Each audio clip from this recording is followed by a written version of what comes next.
Morning, guys. Oh, wow, it's Monday, the 14th, I think.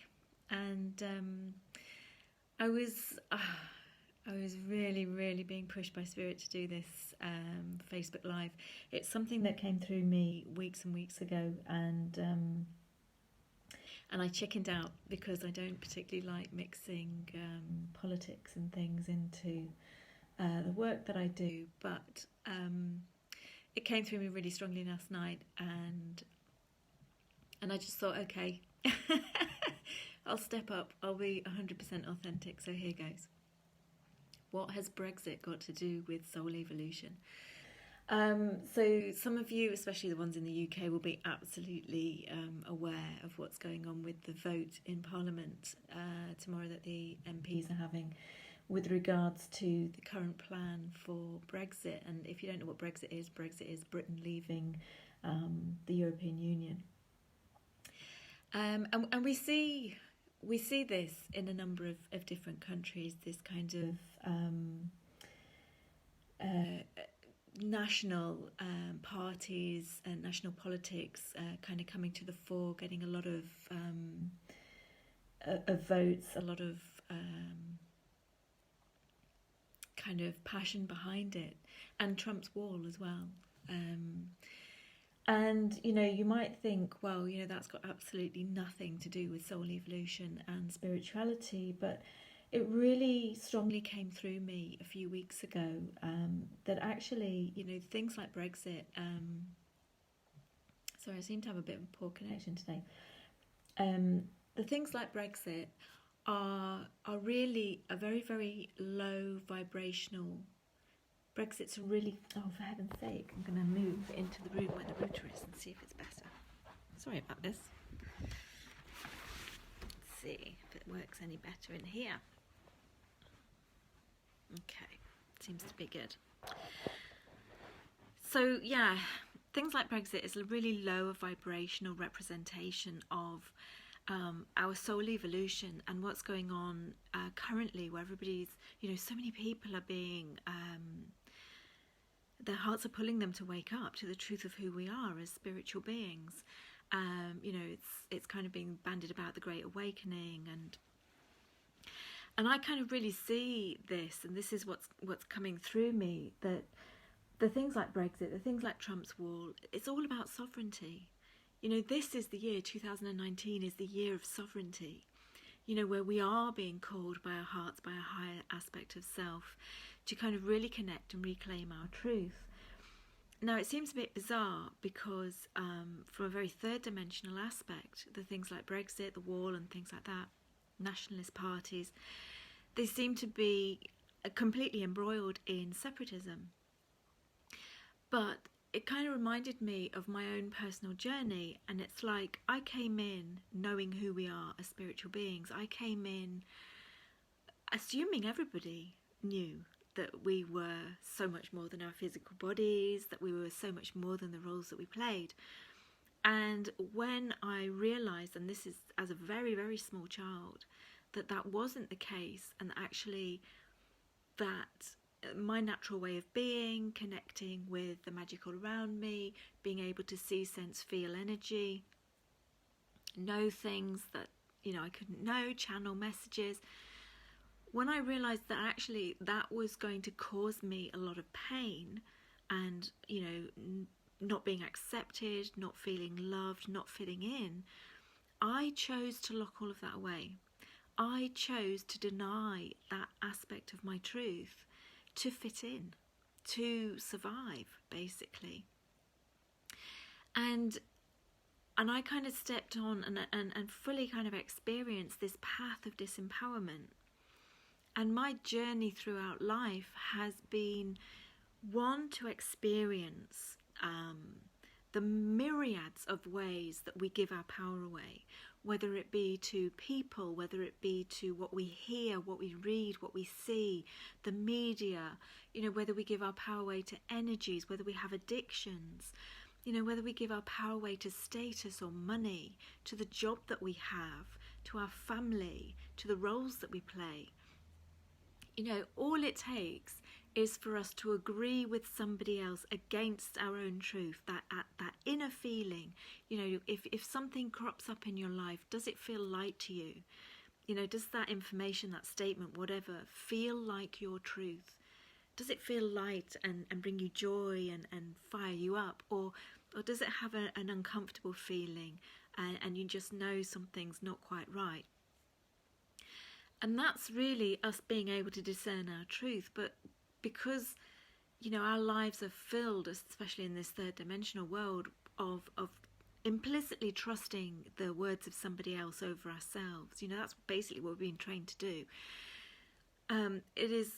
People find it quite difficult to actually tune in and recognise their own truth.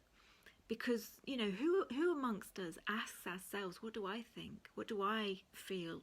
What do I believe? You know, what do I like?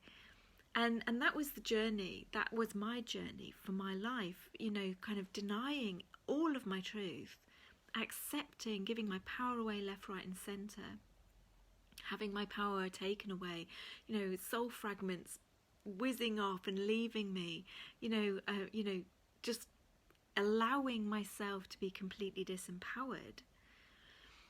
And then going through the journey, the linear process of stepping back into sovereignty and really reclaiming my truth, living my truth. And it's really about contrast, understanding the difference. And so we might look on things like Brexit and the wall and things like that and think that they've got absolutely nothing to do with soul evolution, but actually what they give us is that contrast. Because it's only when we allow ourselves to start creating boundaries, that we allow ourselves, we are infinite beings, and we are all connected. However, the first point of understanding and stepping into your sovereignty is recognizing where I start and stop. You know, who is me? What is me? What is my energy?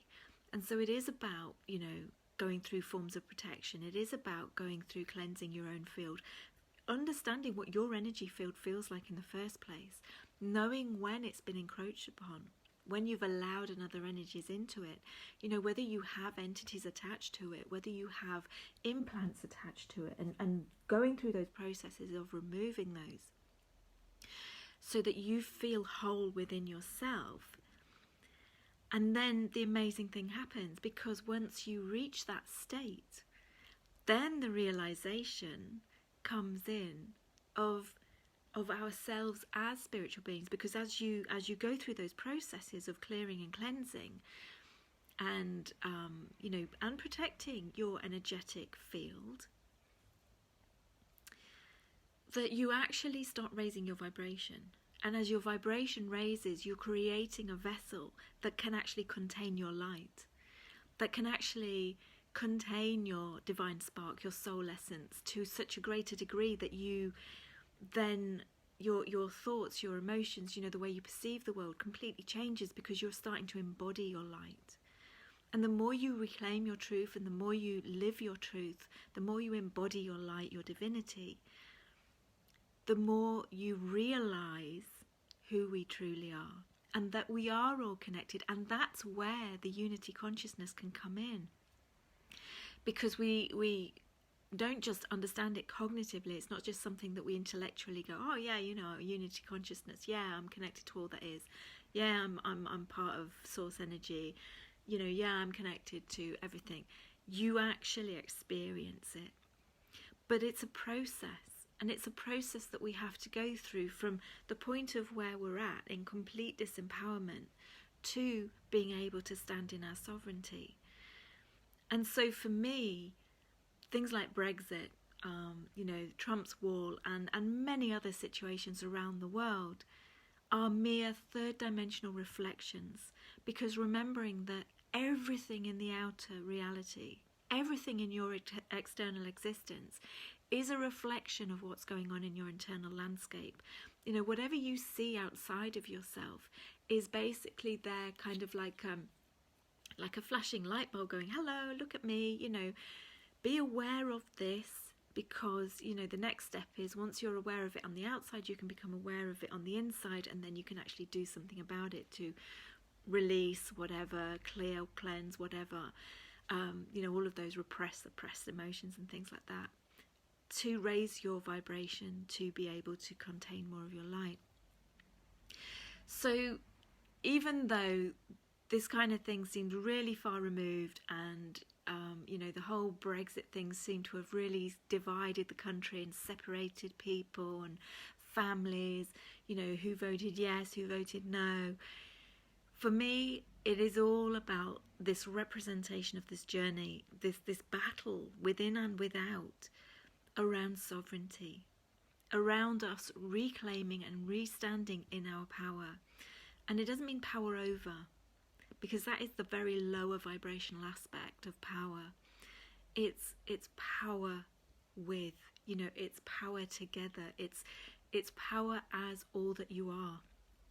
It's your sovereignty, your divinity, actually being able to embody and shine and radiate your light, your love, because that's what we truly are. We are pure love and light. And that is what standing in your true sovereignty is.